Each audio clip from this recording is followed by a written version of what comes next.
Hey guys, Piplup here, and today I'm back with another episode of Road to Ranked, where I climb the online series 12 ladder and provide live commentary as I go. Just kidding, I'm not actually Piplup, but I've been having webcam issues recently, and so until that's fixed, you'll have to enjoy this wonderful picture of Piplup, who will be replacing me for today in the webcam. So thank you for bearing with my technical difficulties, and yeah, I hope that you enjoyed that picture of Piplup. In the previous episode, we featured a very fun team with Weakness Policy Dialga, as well as Assaultness Kyogre and Life Orb Thundurus Therian. This was the team that finished third at Thailand Nationals recently, and so we'll be playing a couple more matches with it today. There's actually so many fun teams to try out in the upcoming weeks, especially because there are a lot of different national championships that took place over the last 2 weekends. And so question of the day, I'm actually curious if you tuned into any of Japanese nationals, because there were some really crazy teams there, and so I'm especially excited to feature some of the top performing teams from that tournament. But thanks so much as always for watching Road to Ranked. If you enjoy, please share your support by leaving a like in the video. I'd really appreciate it, and let's jump into today's episode.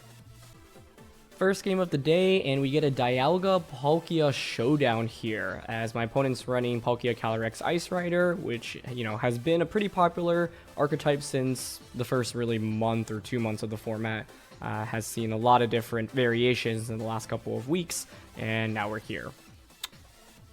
So Fini is actually going to be a pretty big issue for me here.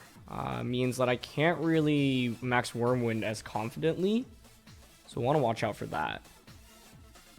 Palkia is not actually super good into Kyogre. Kyogre is a max option here, could also be okay, but I think ideally in order to win this one, we stall out my opponent's Dynamax first. They could very easily just go Trick Room with Incin plus Palkia. Fini as a lead immediately is honestly not bad. To which then I'm interested in Life Orb Thundurus. I really want to activate the policy on Dialga though, if I can. So I think I'm not opposed to an Incineroar plus Dialga lead here. Tornadus can taunt, but I think Incineroar is just so much more valuable here, because if I'm in my opponent's shoes, I'm just going to try to go with the Trick Room route. Dialga can also, reset their Trick Room should they go for it. I think if they didn't have Tapu Fini on their team, this would be a very clear-cut matchup for Dialga, but the Fini makes things a lot harder. So we'll have to do our best playing around that. And Fini is funny because it's funny seeing it on my opponent's team, because it actually can be pretty good into opposing Palkias. That's one of the reasons you want to use it. The other reason is because it also sets up Misty Terrain for Amoonguss. But it's going to be Porygon and Palkia as my opponent's lead. Okay. So this is where if I led Tornadus, I could have just actually gone Self Brick Break and, max immediately. So here, my opponent probably won't even feel the need to Trick Room. You could just Geyser into the Incineroar slot immediately. Trace Intimidate, okay. Or Max Quake into Dialga, which I'd be okay with, because it would actually activate a policy for me. I think here I'm going to switch into Kyogre turn 1 and actually just protect Dialga.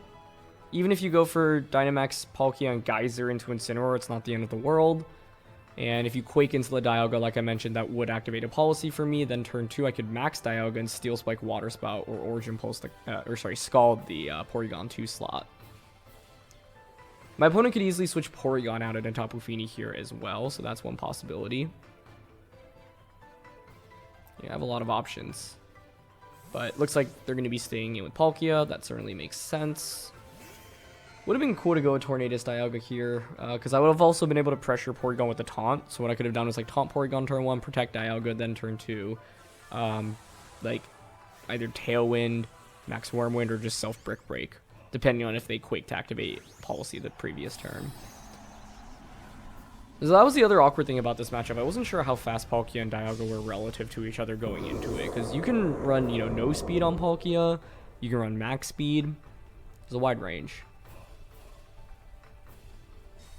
So we'll see what they opt for. If it's Quake into Dialga, though, like I mentioned, that would activate policy. It is just going to be Geyser into the Incin slot. Geyser into Incin and then Eerie Impulse onto Dialga, I think, makes a lot of sense. Even with Assault Vest, it still does a ton of damage. That's because you indeed are Life Orb. And yep, there's Eerie Impulse. Okay. A lot of valuable information there. They traced Intimidate earlier. Now you can, Wormwind Kyogre, Quake into Dialga. Or Quake into Kyogre. Quake into Kyogre is actually their best play here. To which I want to Scald. Hopefully they activate our policy. So I'm just going to Scald and max Wormwind into Porygon here. Because if we can get a knockout onto there, we're in really great shape, actually. Because the other question is, what do they have in the back, right? Is Tapu Fini actually there? I certainly expect Calyrex Ice Rider. Amoonguss over Fini actually makes more sense here. But I think Fini would make sense if, from my opponent's perspective, you're just worried about Dialga at the start of the game. So we're going to max. Okay, Kyogre is going to be able to get the Scald off first before a potential special defense boost, which is huge. It is max Quake, so let's see if it's going into the Dialga slot. Beautiful. That activates policy for us. Okay, excellent. That'll be a KO onto Porygon now, I think. I still have to be pretty careful, though, because obviously another max Quake will just KO my Dialga. And this game could have been really scary, right? Because if they just didn't activate the policy for me, then where do we go from there, right? I also could have considered just targeting the Palkia for a knockout there, I suppose, but I really wanted to... Wow, I was going to say eliminate Porygon. We actually don't get the knockout there, which is, once again, a testament to Porygon's bulk, but that's okay. Very interesting. They actually clicked Trick Room, meaning that now my Dialga is actually faster than your Palkia. But the Trick Room makes sense because we expect their last Pokemon to be Calyrex Ice Rider. So here I'm going to Scald into Porygon and actually Max Guard. Yeah, because I would think you're going to try to Eerie Impulse so that I can't just KO Palkia immediately. Porygon is just such a specially defensive... I mean, not specially, just defensive Pokemon in general. They do go for Eerie Impulse, okay? Until it Protect. Oh, wow, it's a speed twipe between Kyogre and Palkia here. Okay, I didn't expect that. Right? Because No, it's not a speed tie. Sorry. I shouldn't be surprised. I was expecting Dialga to move first, but obviously we had max guarded there. But yeah, Kyogre moved first outside of Trick Room. So now I expect Calyrex Ice to come in. If Calyrex Ice comes in... Oh, it's actually Incin. Okay, that's interesting. Because with Incin now, you can't really fake out into the Dialga. Dialga can freely Wormwind into Palkia. So the other interesting question here is, does Palkia actually have Protect? Because normally you run a moveset if you have Earth Power of Spatial Rend, Hydro Pump, Earth Power, and Trick Room. Meaning the best my opponent could do here is just simply fake out into the Kyogre slot. Thundurus is really useless for me at this point, I think. I mainly brought Thundurus to cover for Fini, but I think Tornadus or Latios may have just been a better bring here overall. Here I'm going to switch Kyogre out into Thundurus this turn and go for a max Wormwind onto the Palkia slot. The idea here is I just want to conserve Kyogre. I don't want to take any extra damage with it, especially because we have Incin in the back, which will be able to intimidate my opponent. So, yep, there's Fake Out onto Thundurus. The other interesting option would have been to like stay in and Steel Spike to get a defense boost, but I don't really find that super valuable. And the final option would have been actually KOing the Incineroar here, but Incineroar is just not really that much of an offensive threat, and now we're positioned for Kyogre to really thrive in this endgame. So we're up 4-2. This next turn, it's pretty easy to just double protect, so stalling out Trick Room will be relatively effective in this game. Yep, there's Calyrex. Double protect, I think it's fine. Because I think I can win the game with Incineroar and Kyogre at this point. Let's see. Double check the field state. 2 turns of Trick Room left. Last turn of Rain. Because basically what I can do is double protect this turn. I have to be careful about losing both Pokemon the subsequent turn, though, I suppose. Because they can just obviously Glacial Lance. So I'd probably switch into Incineroar the next turn. Yeah. But let's double protect this turn. Yeah. Stall one more turn on Trick Room, and I guess it would be interesting if Incin activates Calyrex's weakness policy here. But you would actually do a sizable amount of damage to yourself, which could be scary. And even if that happens, you don't have a clear answer against the Incineroar in the back. So, I'm just trying to stall out Trick Room right now. Okay. There's Glacial Lance. Yep. And this next turn, switching into Incin is pretty free, right? I would expect them to target the Dialga slot here, but you could self-activate like a policy. But yeah, it's into Dialga. Rain stops. That's no problem. So now we can just simply switch out into Incineroar. Now, I didn't get any defense boost on Dialga earlier, so I don't really expect to survive. So in this position, I'm down to go for a double protect because if I don't get it, I don't actually lose anything. But if I get it, I should just win the game immediately. Because then I can just fake out the Incineroar Flash Cannon Calyrex-Ice Rider the next turn. And there's no counterplay to that, and I can't miss Flash Cannon. So going for double protect is like a very risky play in VGC. But there are certain times you can go for it because there's very little to lose, right? And even if Dialga faints here, it's just a free switch into Kyogre. So we don't get it off, but it's still fine, right? And in this position, like maybe Dialga somehow survives the double up. And in that case, then yeah, maybe it would have been better to, attack. But then it'd be the same scenario I was describing anyway. But I'm pretty sure we faint to Darkest Lariat here. Oh, did they target the Thunder slot? No, okay. I thought it was going into the opposite direction. Okay. So, like you see, I was going to faint anyway there, so might as well go for it, right? Because it's like a 1/3 chance to basically seal up the game immediately. But now we're fine. The Calyrex Ice Rider never got any attack boosts, and it's at -1 right now. So it's very easy to simply click Fake Out into Calyrex right now. I would think Water Spout KOs here, so I don't think we need to Scald to guarantee the KO on Incin. I mean, Incin's not really that big of a threat anyway. My opponent just ends up forfeiting. Yeah. Their best bet there would have been like Protect with Calyrex Ice Rider, but then Incin unless you have Protect or Sash faints, and then suddenly it's a 2v1. And then with Scald and Parting Shot, I can just make Calyrex really do no damage at that point. So the main thing was this early game and my opponent actually setting up, the Trick Room for us as well as activating Policy for me. Now, it made sense for them to set up Trick Room because of what you consider, there's Incin and the Calyrex in the back, but it actually kind of worked against them. And then also, fortunately, them going for Eerie Impulse onto Dialga, which I was, expecting rather than a recover that turn with Porygon too. But I was thinking, hey, we could just knock out Porygon here, then we'll be good. Then the subsequent turn, I can just Max Guard with the Dialga, stall out your Dynamax, and then Dialga could get another big Max move off on its final turn. But the Porygon was actually bulky enough to survive, which was pretty scary here. So yeah, Dialga versus Palkia, not a matchup you see too often in the format, but definitely an interesting one. So yeah, let's keep things going.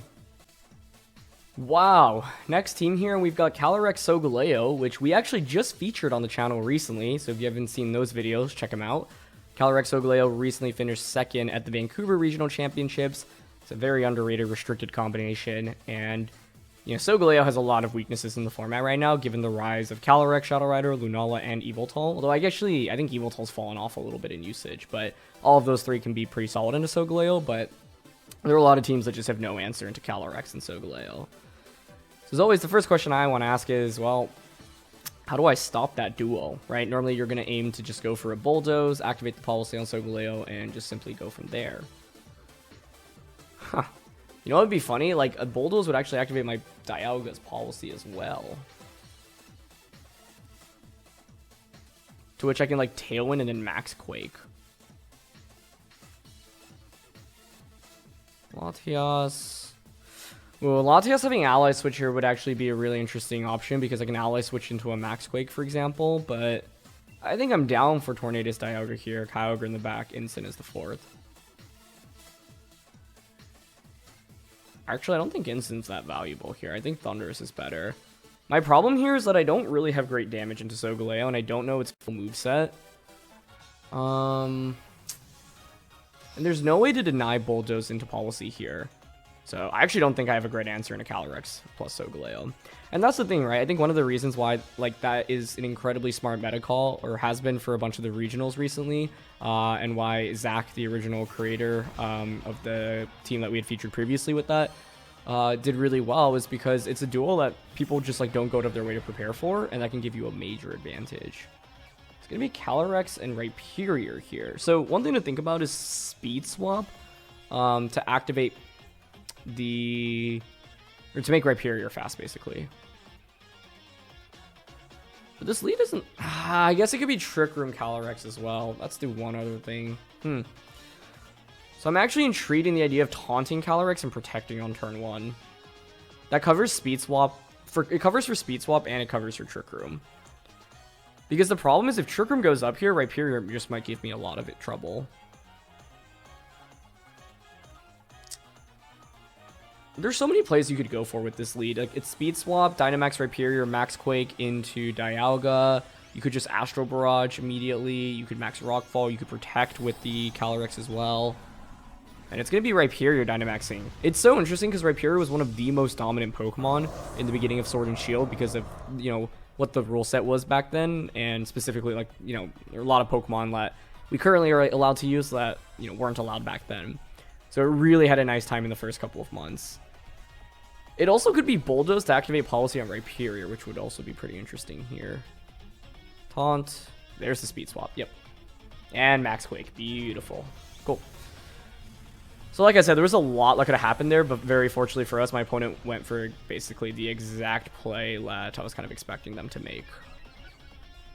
So now I can... You've activated my weakness policy. I can Tailwind. I don't really want to activate a policy on Rhyperior. Oh, Life Orb. That's interesting. Okay.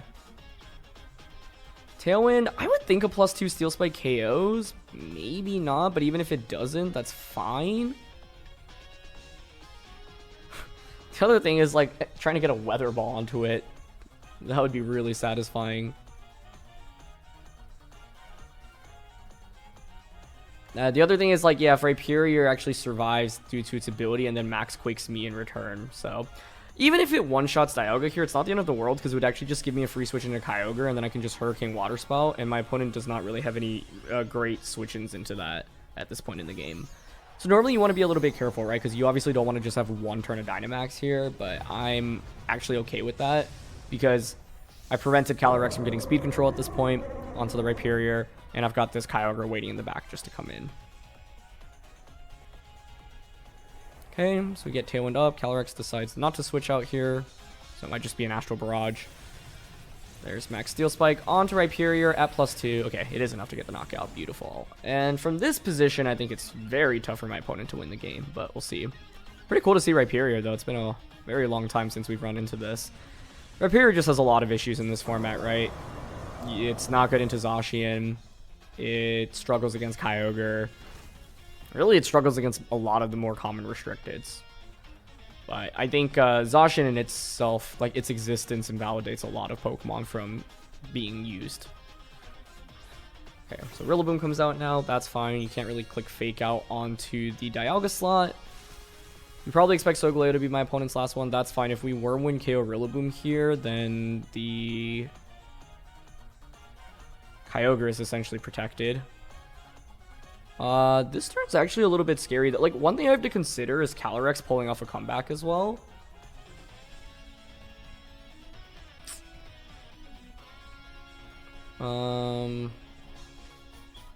Yeah, because I don't have any ghost resistances or immunities here.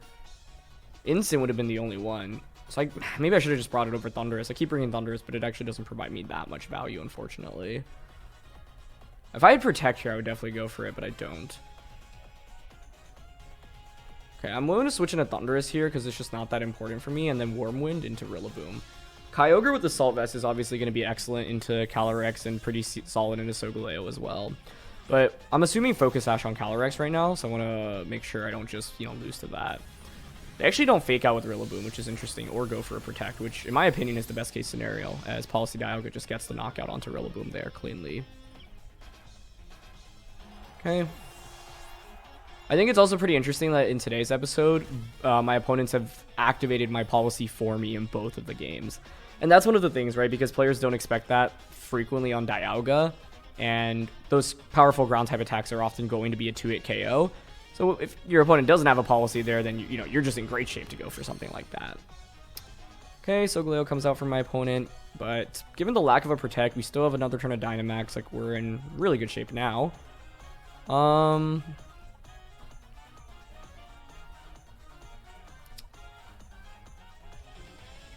Oh, you know what's one thing to be careful about is Solgaleo carrying Trick Room? But if you Trick Room, then I just Protect with Dialga, right? So I think in this position, I'm actually fine to just double up onto the Calyrex slot. Yeah, I'll go for a Steel Spike for a defense boost, because it should KO Calyrex anyway. And Solgaleo protects. Okay. If anything, I was like thinking Calyrex protecting there would make sense, because then you can get a Sunsteel Strike or, you know, just a powerful attack off with Solgaleo. But now we should just get the knockout. They do have a special defense boost, but we're at +2, and this is a 130 max steel spike. Beautiful. This was just a very clean Dialga game, honestly. But I think in this one, my opponent maybe would have been better off just going with Calyrex and Rhyperior. Sorry, Calyrex and Solgaleo. The thing is, though, that, like, I did see into the speed swap, right? I can see what they were going for, because if I couldn't anticipate that, then you just get so much damage onto Dialga immediately. Although, since I'm Policy, it actually would have worked out for me anyway. So I think today's episode has really highlighted the value of Policy, because my opponents haven't really, like, expected it, and we've been able to, like, get a lot of mileage out of it. So, last turn of Tailwind here. We're not going to do much damage with either Pokemon here, but at this point, I'm just waiting for a switch into the Kyogre. So, curious how much Life for Grass Knot does into Solgaleo here, but we're unfortunately not going to find out. And yeah, like, it's so interesting because Rhyperior has gone from, or, you know, went from one of maybe the most popular picks in the beginning of Sword and Shield to basically seeing no play at all in this format. And it's just because, you know, it's really weak into a lot of the common restricteds, like being so weak into Steel, so Behemoth Blade from Zacian, and then also Kyogre from Will-O-Wisp from Calyrex Shadow Rider, and then even Groudon just with ground type attacks. All those add up for it to have a rough time here. But the speed swap is a cool strategy so that you can actually enable it, so that you don't need to like rely on Trick Room, right? And the cool thing about my opponent's team is that you had the speed swap as well as the Trick Room, so Rhyperior could operate both inside and outside of Trick Room, which I think is really neat. But yeah, in the end, Dialga was just so strong into the entire team. So I think if my opponent just actually went with Calyrex and Solgaleo, they would have been better off in this game, because I actually didn't have great damage output into the Solgaleo with really any of our Pokemon here. So I was kind of surprised to see that in the back rather than the lead. But yeah, it worked out for us, fortunately. So let's look for another. Oh my gosh. Like, what are the odds we run into two Calyrex and Solgaleo teams? But this one has Manectric, Galarian Moltres, Clefairy, and Rillaboom. Whoa. Well, once again, I don't love my matchup into Calyrex and Solgaleo.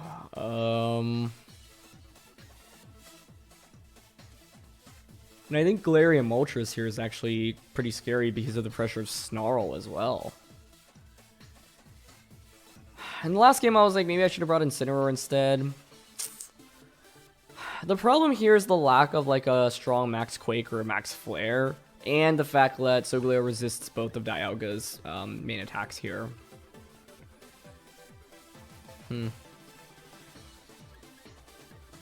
Okay. I'm gonna go Tornadus, Dialga, Kyogre again. They have Manectric, so I'm like, do I really want to bring Thundurus? It would mainly be for a single Thunder into the Solgaleo. Actually, and I suppose the Galarian Moltres.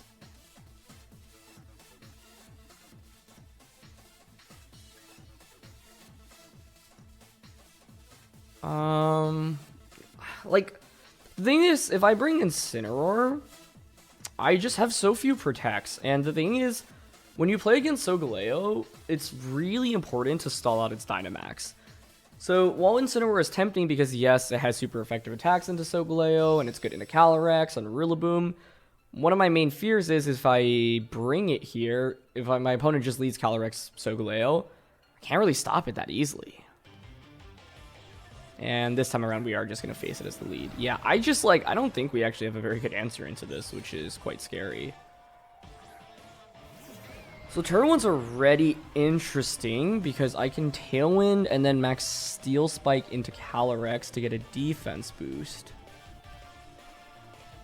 That way, I can survive a Solgaleo Max Quake.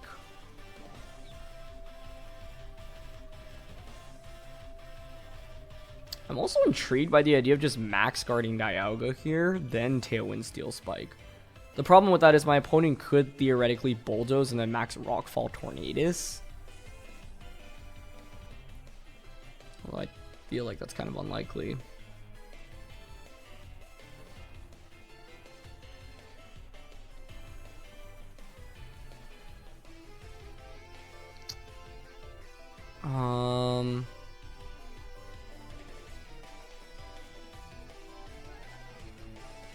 Okay, I'm actually down for Tailwind and Max Guard here. Basically, this is what I was saying earlier, like, my goal is to stall Solgaleo's Dynamax here. So they are just going to max. This way, even if you Bulldoze and then max Rockfall into Tornadus, I can just simply switch in Kyogre and then just Water Spout the next turn. The idea of max guarding here is if I don't max guard, yes, they would, activate my policy for me through Protect with the Max Quake, but then it's just too much damage. Enough where I might just faint to another Max Quake the subsequent turn, right? So here it's like I take 0 damage guaranteed versus, I don't know, like 30-40% maybe through Protect, which is not good. The thing is, I want to max Kyogre in this matchup, but I just don't think I can. So this is what I was saying, right? I think my opponent in the previous game may have just been better off leading this duo, because I don't have a clear-cut answer into it, honestly, even though I know what's coming my way. I guess Calyrex could theoretically Trick Room here, but that would shock me.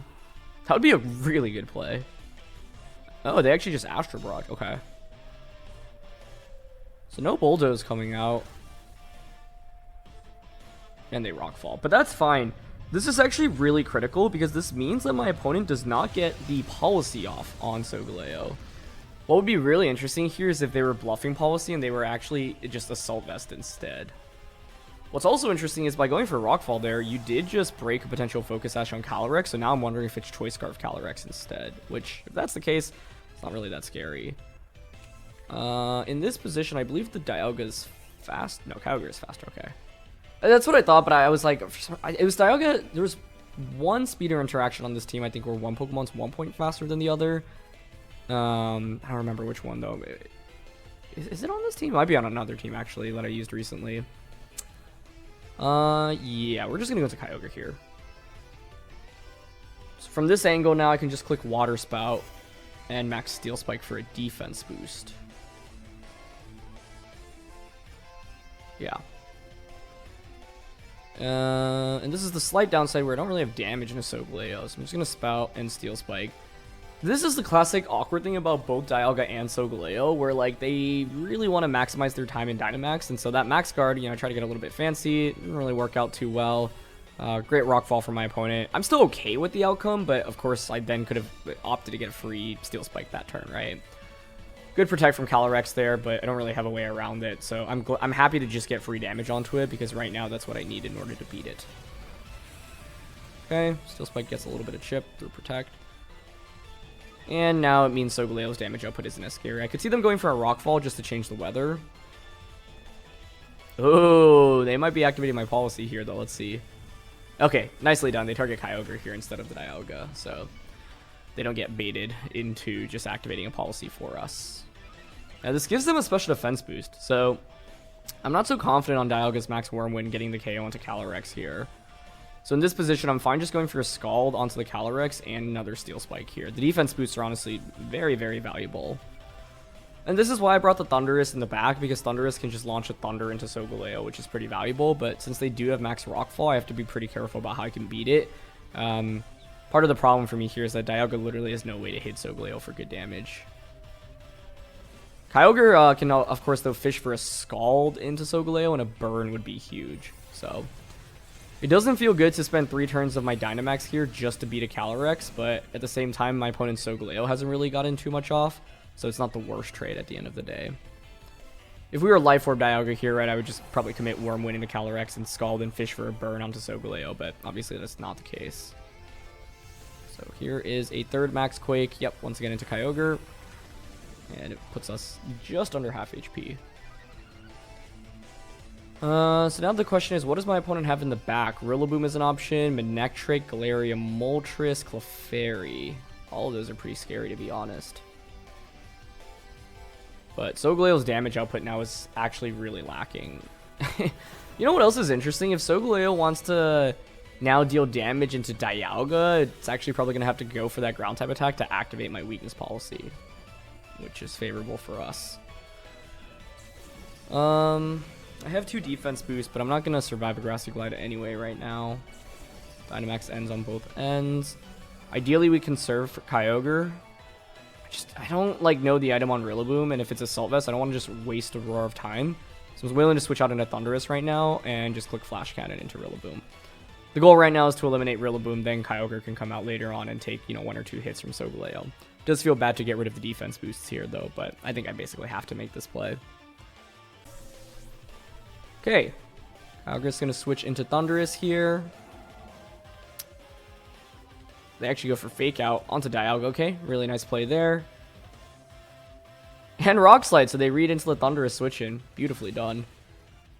Yeah, that was a really great play by them. I'm still okay with that, though, because this next turn I can simply just protect Thundurus and Flash Cannon into Rillaboom. And like I said, the goal right now is to just eliminate Rillaboom.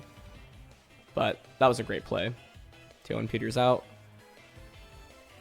Yeah, I think my opponents played this game very, very well. And it's not an easy matchup, and because they've made all these solid plays, it's been a lot harder for me, right? If I stayed in with Kyogre there, I could have fished for, say, an Ice Beam onto Rillaboom or just a Scald onto Solgaleo. Both would have been pretty powerful there, but then the fear is obviously just losing Kyogre to one hit. And they're actually going to switch Rillaboom out, okay. Into Manectric, okay. Well, that makes sense. Thundurus is going to protect here. The interesting thing is, now for my opponent, how do you actually knock out the Dialga? I'm not sure you have a very clear-cut path for it. But I also, like, how do I knock out their Solgaleo? We're kind of... Oh, that's an unfortunate flinch. Okay. Yeah, I mean, obviously don't love seeing a flinch like that.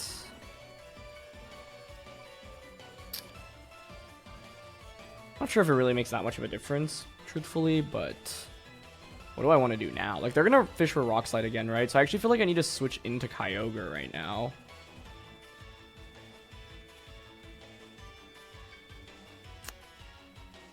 I think I'm going to go into Kyogre and actually Roar of Time into the Manectric. The awkward thing in this game is that we might end up in this Solgaleo versus Dialga war, but they've played very, very nicely in this game. The idea here is, like, I'm not really going to KO the Solgaleo since they have, you know, these special defense boosts. Wait, do they know Thundurus T's ability? Like, did they just make that read? Because if so, that's very impressive. But if not, like, I could have just gotten healed up, right? They might have been saying, okay, well, but this play I cover for you switching into Kyogre. But a very good play. We don't flinch this time, so I'll get the Roar of Time off. This should one-shot. Yep. Like I said, though, we might be in this 1v1 Solgaleo versus Dialga. Part of the other question I have now is the item on Rillaboom. Do you have Assault Vest on it? Because the thing is, we both lack good damage into each other's restricteds, which is kind of amusing.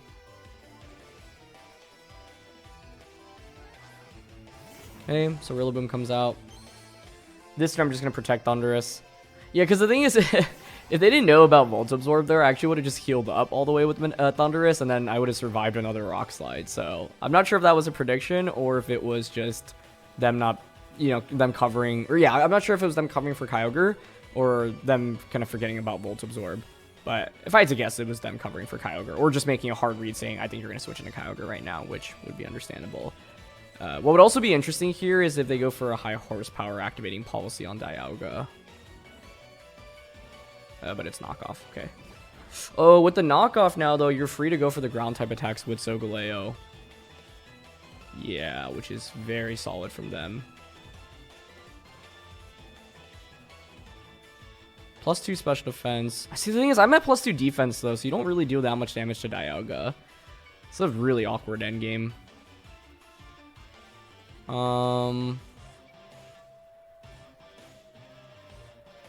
Okay, yeah, I'm just going to commit Thunder here.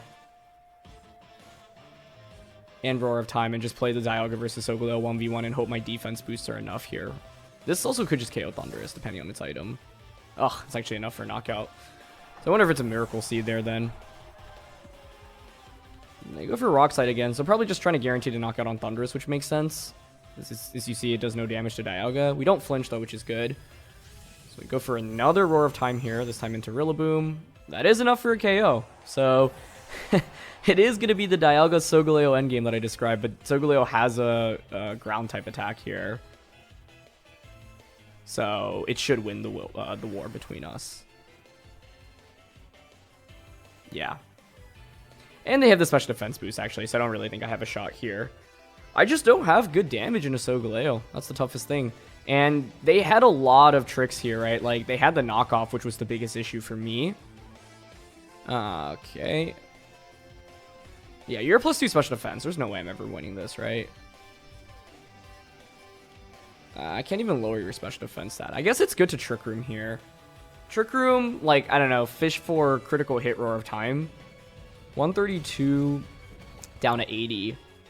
So I took 52 damage. So I can only take one more, essentially. Yeah, so it's like hope for a Flash Cannon crit into a Roar of Time crit, but even that I don't think is enough damage here. I guess Incineroar would have been better, but I don't know. I'm really curious. Like, my opponent made a ton of good reads in this game, though, right? Like, they read into the Kyogre switching out into Thundurus and just rock slided in that position. They read into... Oh, was that actually a crit? That was a crit, right? Oh, it wasn't. Well, Flashcan actually did more than I expected there. And unfortunately for us, they actually had knockoff on Rillaboom, which isn't exactly super common these days. It is more common, I think, on the Assault Vest sets. So I wonder if... It didn't feel like it was AV, though, given how the Glide KO'd the Thundurus there. So, Roar of Time crit's our best bet here. It's the first, and I think only game I'll ever use 3 Roar of Times in one single match, but that's not enough. And if, you know, if they indeed, if they didn't have knockoff on the Rillaboom there, like, Dialga then would have been fine in this endgame, I think. Well, probably not. In my head, I was like, my opponent does no damage with Sunsteel Strike or Rock Slide. I do a little bit more with Rock Slide and Roar of Time here, so I was like, well, they're going to have to activate my policy eventually. But then they actually had knockoff on Rillaboom as well. So we ran into a lot of tricks here, right? But ultimately, I think my opponent just, you know, went with the lead. They very smartly never gave me the opportunity to get policy off on Dialga, and they made so many good plays, right? Like turn 1, they rock falled into Tornadus. They read into the Kyogre switching out and going for the fake out onto Dialga that turn. Because I could have just stayed in with Kyogre there and fished for a Scald Burn on Solgaleo or an Ice Beam onto the Rillaboom. And so yeah, maybe Incin would have been a little bit better, but to be honest, neither are really amazing here, and I think Solgaleo is honestly one of the tougher matchups for this team, because neither Restricted has like an amazing time into it. Kyogre would be your best bet, but the problem is that Solgaleo is normally paired with something that enables it, and Kyogre doesn't really do well into those. So yeah, that's the thing, right? You're not going to have a great matchup in every game, but this was certainly winnable. My opponent just made really nice reads, and like they took what was already a good matchup and then executed it very, very nicely as well, to their credit. So yeah. Anyway, though, this Dialga Kyogre team is really, really fun. I think Dialga Kyogre in general is a very underrated restricted duo, so I hope that it's opened your eyes to, you know, the potential of this team. So thank you so much as always for watching. Leave a like if you enjoy. Don't forget to answer the question of the day. Thanks for dealing with my webcam. I hope you enjoyed sleeping Piplup, and I'll see you all next time. All right, peace.